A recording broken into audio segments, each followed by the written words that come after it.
माननीय प्रधानमंत्री जी दिल्ली में राम जन्मभूमि के इस पावन प्रसंग पर एक डाक टिकट जारी कर चुके हैं। उत्तर प्रदेश सरकार की ओर से योगी आदित्यनाथ जी महाराज, माननीय मुख्यमंत्री, माननीय प्रधानमंत्री जी और डॉक्टर मोहन राव भागवत को सम्मान में 2 चिन्ह भेंट करेंगे।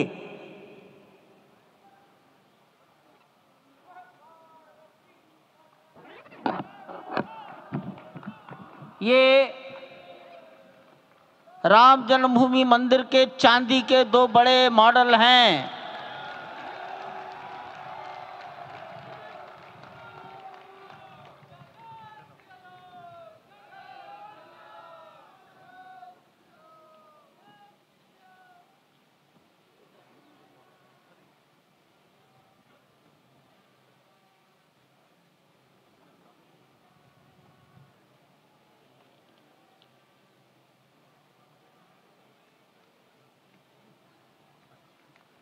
पूज्य गोविंद देव गिरि जी महाराज मंच पर आएंगे और माननीय प्रधानमंत्री जी ने के बारे में अपनी भावनाएं प्रकट करेंगे।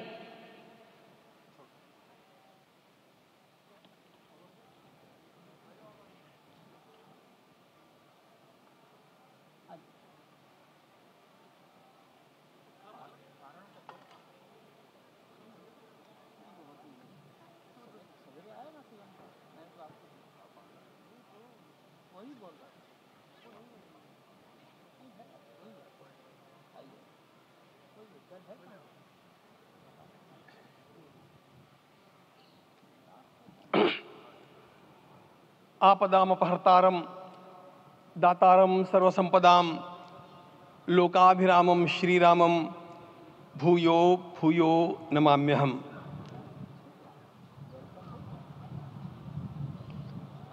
आज अंतःकरण अत्यंत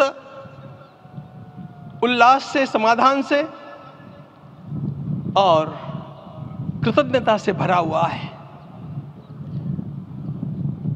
हमारा संपूर्ण राष्ट्र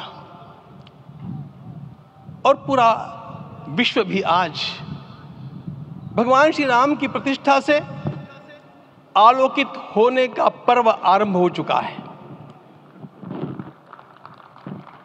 यह केवल एक मंदिर में एक मूर्ति की प्रतिष्ठा नहीं है, यह इस देश की अस्मिता, इस देश का स्वाभिमान और इस देश का आत्मविश्वास, इसकी प्रतीक्षा है।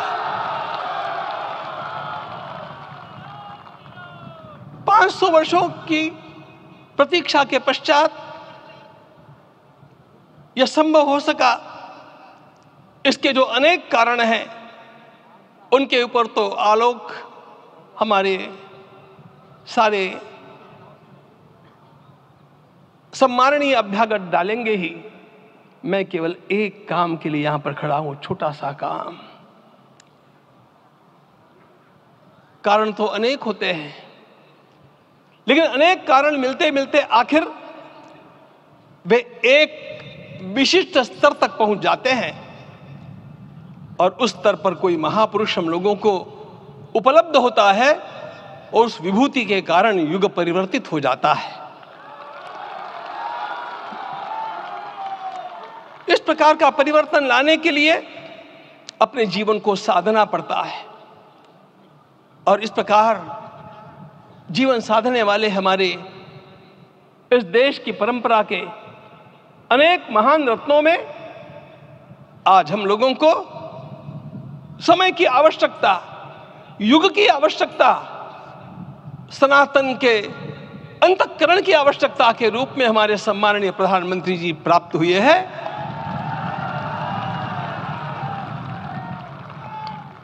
यह केवल इस देश का नहीं, यह संपूर्ण विश्व का सौभाग्य है कि आज एक ऐसा राजदर्शी हम लोगों को प्राप्त हुआ।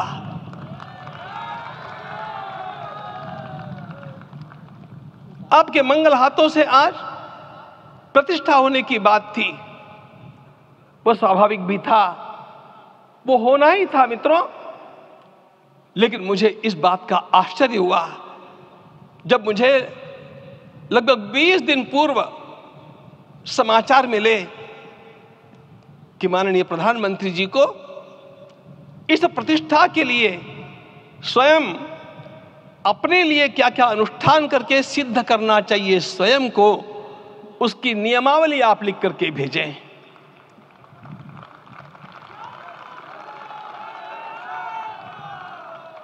जिस प्रकार का हमारे देश का राजनीतिक माहौल है, कोई भी आकर के किसी भी समय कुछ भी कर्म करके चला जाता है, वो उद्घाटन हो चाहे पौधारोपण हो चाहे कुछ भी हो, लेकिन उसके लिए मैं अपने को सिद्ध करूं, इस प्रकार की भावना कहां होती है? यदि किसी ने पूछा तो मैं कहूंगा कि यहां होती है। भगवान श्री राम की प्रतिष्ठा करनी है। भारतीय जीवनादर्शों के सर्वोच्च आदर्श भगवान श्री राम है और इन समस्त जीवनादर्शों की प्रतिष्ठा करने के समान ही यहां की प्रतिष्ठा रही है। इसलिए एक महान विभूति को ऐसे लगा कि मैं अपने को भी साधूं, मैं कर्मणा मनसा वाचा, कर्म से, मन से और वाणी से अपने को उसके लिए शुद्ध बनाऊं, सिद्ध बनाऊं, और उसका मार्ग तप ही है। भगवत गीता ने कहा यज्ञ दान तप कर्म न त्याज्यम कार्य में तत्। तप से ही विशेष परिशुद्धि होती है। आज मुझे आपको बतलाने समय अंतःकरण गदगद होने की अनुभूति हो रही है। मैंने तो कहा था, हम लोगों ने महापुरुषों से परामर्श करके लिखा था, आपको केवल 3 दिन का उपवास करना है। आपने 11 दिन का संपूर्ण उपोषण किया। हमने 11 दिन एक भुक्त रहने के लिए कहा था, उन्होंने अन्न का ही त्याग कर दिया। महाभारत में कहा गया है अनशन यह सबसे बड़ा तप है, अनशन। और उसको उनके जीवन में साकार होते हुए मैंने केवल देखा नहीं, मैं थोड़ा तार्किक हूं। आपकी परम पूजनीय माता जी से मिलकर के मैंने उसको रिकन्फर्म भी किया था कि आपका ये अभ्यास 40 वर्षों का है। ऐसा तपस्वी कोई राष्ट्रीय नेता प्राप्त होना यह सामान्य बात नहीं है। वे इन दिनों में हमने कहा था कि आपको विदेश प्रवास नहीं करना चाहिए, क्योंकि सांसर्गिक दोष भी आते हैं। विदेश प्रवास टाल दिया सांसर्गिक देशों के इस दोषों की संभावना के कारण, लेकिन दिव्य देशों का प्रवास ऐसा किया। नासिक से आरंभ किया, गुरुवायूर गए, श्रीरंगम गए, रामेश्वरम गए। इन सारे स्थानों पर जाकर के वहां के परमाणुओं को लेकर के और पूरी भारत माता के हर कोनों में जाकर के मानो वे निमंत्रण दे रहे थे कि आइए दिव्य आत्माओं, अयोध्या पधारिए और हमारे राष्ट्र को महान बनाने के लिए आशीर्वाद दीजिए।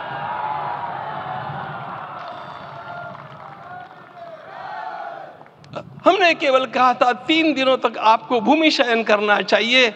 11 दिनों से आप भूमि शयन कर रहे हैं। इस कड़कड़ाती ठंड में इस प्रकार का शयन करना, मित्रों, ब्रह्मा जी ने सृष्टि को निर्माण किया। उस समय उन्होंने एक शब्द को सुना था। भारत की संस्कृति का सबसे मूल शब्द है तप, तप इति। हमारे पूज्य गुरुदेव के गुरुदेव परम गुरु कहा करते थे, कांची के परमाचार्य जी महाराज, तपश्चर। मैं जब भी उनसे मिलता था वे कहते थे तपश्चर। आज तप की कमी हो गई है और उस तप को हमने साकार आप में देखा। मुझे इस परंपरा को देखते हुए केवल एक राजा याद आता है जिसमें यह सब कुछ था, और उस राजा का नाम छत्रपति शिवाजी महाराज। छत्रपति शिवाजी महाराज। मित्रों, लोगों को पता नहीं है शायद, वे स्वयं जब मल्लिकार्जुन के दर्शन के लिए श्रीशैलम के ऊपर गए 3 दिन का उपवास किया, 3 दिन शिव मंदिर में रहे और महाराज ने कहा कि मुझे राज्य नहीं करना है, मुझे संन्यास लेना है, मैं शिव जी की आराधना के लिए जन्मा हूं, मुझे संन्यास लेना है, मुझे वापस मत ले जाइए। इतिहास का वो बड़ा विलक्षण प्रसंग है। उस प्रसंग में उनके सारे ज्येष्ठ मंत्रियों ने उनको समझाया और लौटा करके लाया कि यह भी आपका कार्य भगवत सेवा ही है। आज हम लोगों को उसी प्रकार के एक महापुरुष ऐसे प्राप्त हुए हैं जिसको भगवती जगदम्बा ने स्वयं हिमालय से लौटा करके भेज दिया कि जाओ भारत माता की सेवा करो। तुम्हें भारत माता की सेवा करनी है। मैं अपने को कभी श्रद्धा रखने के बारे में भावुक नहीं पाता हूं, लेकिन कुछ स्थान ऐसे होते हैं जहां पर आदर के साथ अपना मस्तक अपने आप झुक जाता है। ऐसा एक स्थान हम लोगों को उच्च पदस्थ इस राजर्षि ने जब दिखाया तो मुझे छत्रपति शिवाजी महाराज के गुरु समर्थ रामदास स्वामी महाराज की याद आ गई।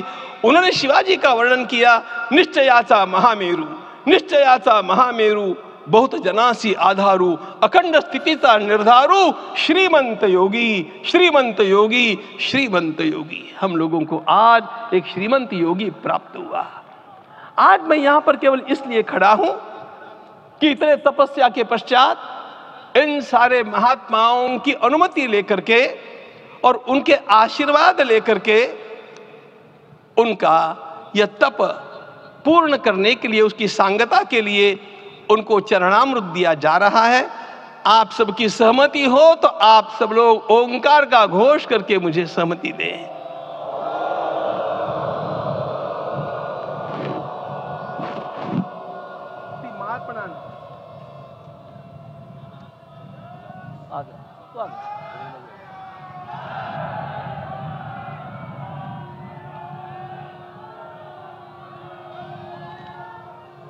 अपना उपवास पूर्ण कर रहे हैं माननीय प्रधानमंत्री जी। 11 दिवसीय उपवास को वो पूर्ण कर रहे हैं।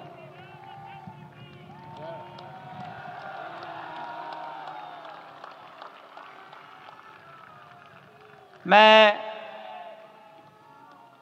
श्री राम जन्मभूमि तीर्थ क्षेत्र के अध्यक्ष पूज्य महंत नृत्य गोपाल दास जी महाराज,